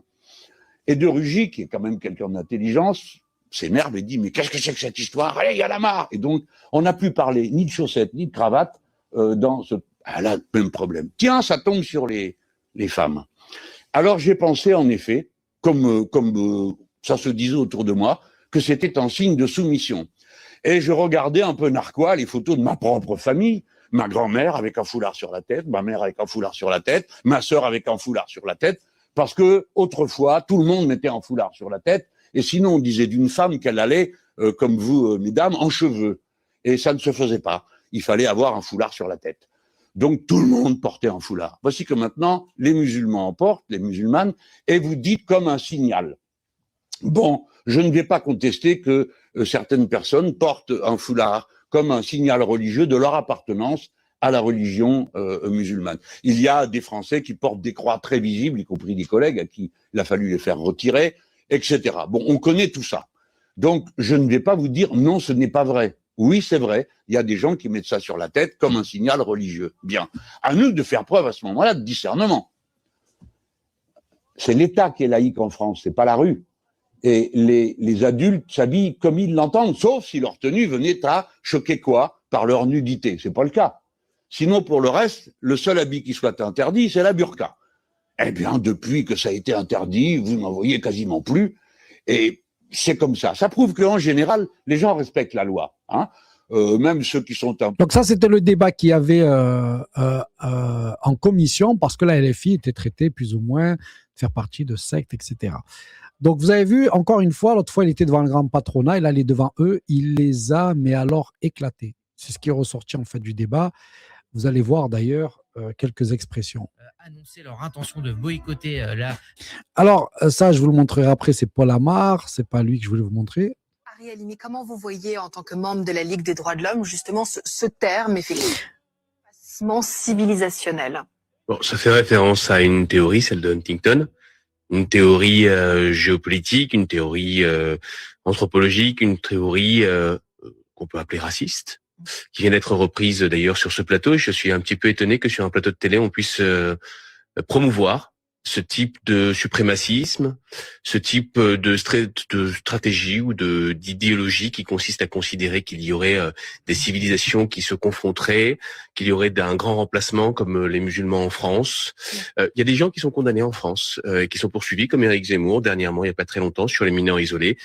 Hier, condamné définitivement. Alors là, par la Nicolas Cour de Conquer a cassation. parlé de la submersion migratoire. Ce sont des mots qui avaient été repris, par exemple, par François Bayrou. Mais on voit la criminalisation du langage, encore une fois, c'est la gauche qui cherche à étouffer toute forme des discours. Non, mais après des accusations racistes de ce type-là, vous devriez avoir honte, vous devriez avoir vraiment honte. Je vais vous donner une sémantique utilisée par Donald Trump hier ou avant-hier, s'agissant des Somaliens. Parler d'êtres humains comme de déchets qui puent, c'est effectivement quelqu'un qui a des propos extrêmement racistes et qui a une vision suprémaciste et raciste. Ce sont ce type de propos qui visent à déshumaniser des personnes et c'est les prémices même de toute dictature et de tout génocide. Vous tiendriez les mêmes propos, Monsieur Conquer, ou vous les condamnez? Moi, je pense que là, de fait, Donald Trump s'adressait à un problème que je connais moi personnellement, parce que c'est l'État dont je suis originaire, donc la plus grande communauté somalienne hors de Somalie. Vous voyez, quand ils utilisent les mots, c'est intéressant, des fois, quand vous mettez des gens qui ont un peu de bagage, quand vous utilisez les mots comme, par exemple, le grand remplacement et tout, ben ça, c'est des théories fascistes de certains idéologues américains qui se dit partout sur les plateaux. Ça ne pose plus de problème. Voilà. Et le comble, c'est que pour pas que ça se voit trop, on va payer 133 000 € des cabinets pour justement ne pas trop montrer qu'on est des gros fachos.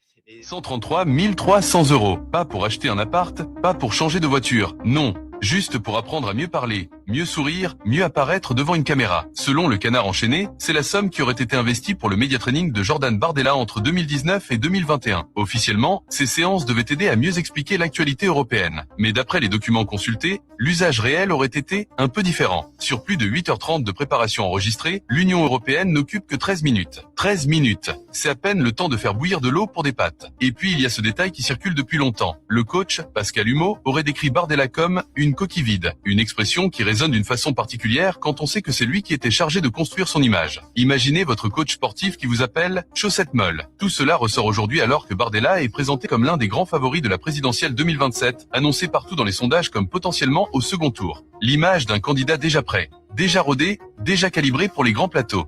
Certains se demandent, est-ce qu'un investissement aussi leur suffit vraiment à tenir la pression quand la vraie discussion commence? Et d'autres s'interrogent, est-ce que des cours de sourire et de respiration peuvent vraiment remplacer la profondeur quand ça chauffe en face? Est-ce qu'il tiendra le choc dès les premiers grands débats? Ou est-ce que tout reposera sur ce fameux entraînement médiatique? Alors, selon vous, cet investissement, c'est simplement la... 130 000 €, c'est ce qu'il a coûté pour lui faire sourire comme un débile. Et évidemment, on verra quand il devra répondre à des questions. Alors là, c'est pas de l'humour, hein, c'est toujours ce que vous trouvez sur le net. Alors là, on va partir chez Sarkozy. Alors Sarkozy, vous savez, le fiston. Hein,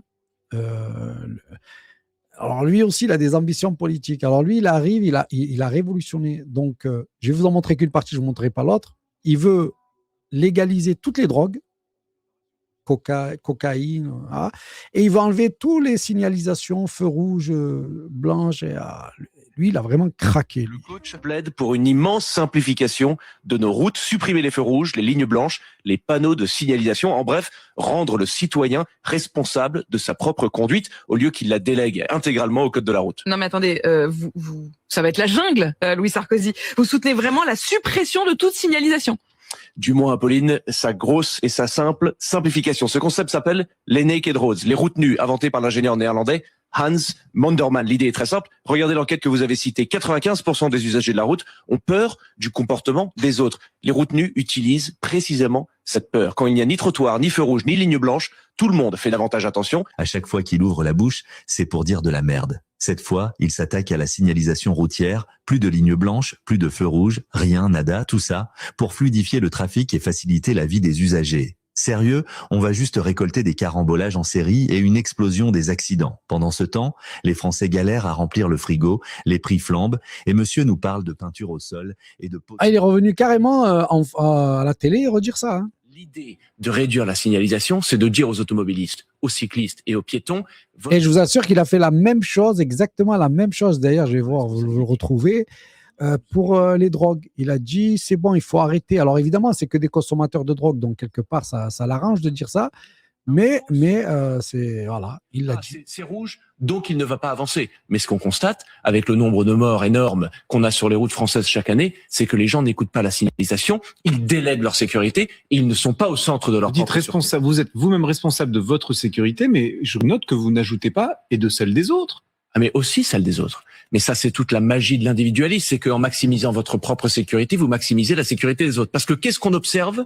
J'entends énormément de caricatures sur cette proposition, une idée folle, etc., quelque chose de radical, mais elle a été appliquée dans des dizaines de pays.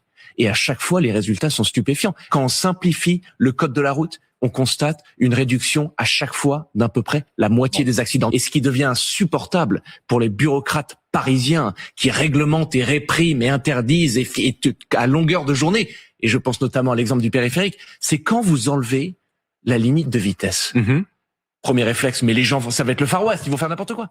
Au contraire, vous laissez... Et il a fait ça partout. La solution ici, comme ailleurs, Apolline, c'est plus et pas moins de liberté. Ce qui tue les automobilistes, c'est l'assistanat. Je plaide pour une immense simplification de nos routes, supprimer les... Ah ouais. Bonjour Louis. Bonjour Apolline. Donc il a fait tous les plateaux, il a fait la même chose sur la drogue, c'est intéressant. Bon, évidemment, je vous laisse juge. Il va arriver, lui, il veut plus de drogue, plus de ligne, plus rien. Bon. Il y a aussi Panamza. Alors Panamza, ça y est, donc on est tous sionistes avec lui, même Alain Soral. J'ai exposé le racisme anti-maghrébin d'Alain Soral. J'ai eu des commentaires sympathiques, j'ai eu des réactions. Donc voilà, il nous explique, à l'époque, il expliquait que Soral était facho, et maintenant, il explique que Soral est un sion qui œuvre pour les sionistes, amis de Mazaref, etc., etc. Bon. Là, à la communauté TikTok, vous avez une personne qui s'appelle Elsa. Alors là, je parle de la communauté TikTok parce qu'on a des personnes qui arrivent et qui tous les jours nous vendent les musulmans. On a retrouvé Elsa. C'est vraiment un cadeau pour vous. En même temps, écoutez. L'islam, il est là pour conquérir tout le monde entier. L'islam, il est là pour conquérir tout le monde entier. Il est là pour s'imposer et il est là pour appliquer la charia. Et la charia, elle est valable et elle sera valable jusqu'à la fin des temps. Et d'ailleurs, je fais tout pour que dans notre pays, dans notre sol, on ne retrouve pas ces textes mortifères. On n'en veut pas. Et oui, d'ailleurs, pour un pays de droits de l'homme, comment on peut autoriser une telle religion? C'est incroyable, quoi. C'est incroyable. D'où ils trouvent tous ces gens. Am Israël, voilà.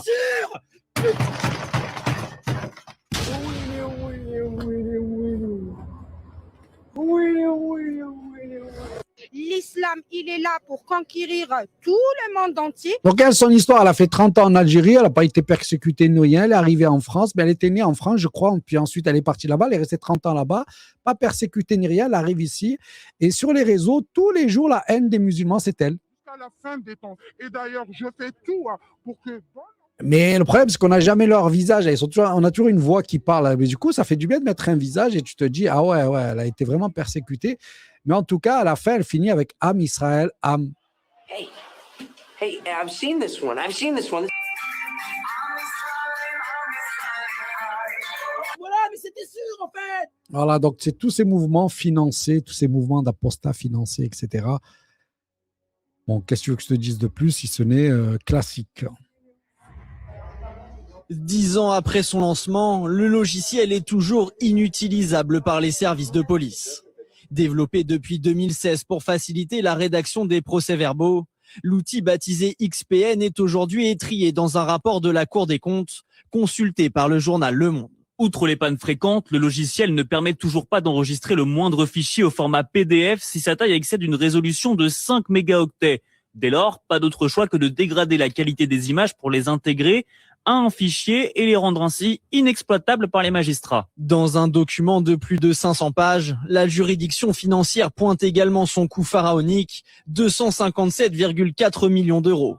Conséquence de plusieurs années d'errement. Le comité de coordination censé se réunir tous les mois ne l'a été que 5 fois en tout et pour tout jusqu'en 2017. Après cette date, aucune autre réunion ne s'est... Voilà, c'est juste pour vous montrer qu'avec tout ce qu'on a dit, l'autre qui va enlever les phares, l'entrisme, etc., eh ben, il continue à mettre des millions et des millions d'euros, 250 millions d'euros pour un logiciel qu'ils ne peuvent même pas utiliser. Tu te rends compte que ceux qui sont là pour faire les enquêtes et tout le machin ne peuvent pas envoyer un PDF de plus de 5 mégaoctets. Ils sont obligés de dégrader toutes les photos qu'à la fin, tu ne les vois même pas. Donc, quand tu fais le truc, le tout pour le tout, tu ne peux pas te dire que tout ça, c'est parce qu'ils sont stupides et ils sont bêtes. C'est impossible. Et donc, si tu en arrives à cette déduction que c'est impossible, alors tu dois imaginer la puissance des convictions qu'ont ces gens-là pour tout écrouler. Tout écrouler. Écœurer tout le monde. Mettre de la détestation chez les uns et les autres, tout azimut. Et là, tu comprendras ce que c'est que le nouvel ordre mondial et là où ils veulent nous emmener. Merci en tout cas à tous et à toutes. J'espère vous retrouver. Inch'Allah, comme on dit chez nous, en tout cas, c'était ma dernière mission de cette année. L'année prochaine, je ne sais pas où je serai. Allahu A'lam, mais en tout cas, je vous tiens au courant. Merci Eric. Merci Eric Montana pour la confiance. Merci Eric pour le soutien parce que c'était pas évident et merci évidemment à toute l'équipe, à tous les modérateurs et vous. Vous avez été plus de 500 rien que sur le YouTube de Eric Montana, sans compter les autres plateformes. Merci de votre fidélité et puis on se retrouvera très bientôt, Inch'Allah. Merci aussi à toute l'équipe de TikTok. Comme dit l'adage, Allah yaounik, l'adage arabe, ça veut dire Allah yaounik, ça veut dire que Dieu te guide, que Dieu t'aide, que Dieu te facilite. Allah yasahel alik. En tout cas, c'est ce que je vous souhaite aussi à vous et à vos familles. Faites attention à vous. On se donne rendez-vous un de ces quatre. Salam alaikum tout le monde. Rahmatullah wa barakatuh.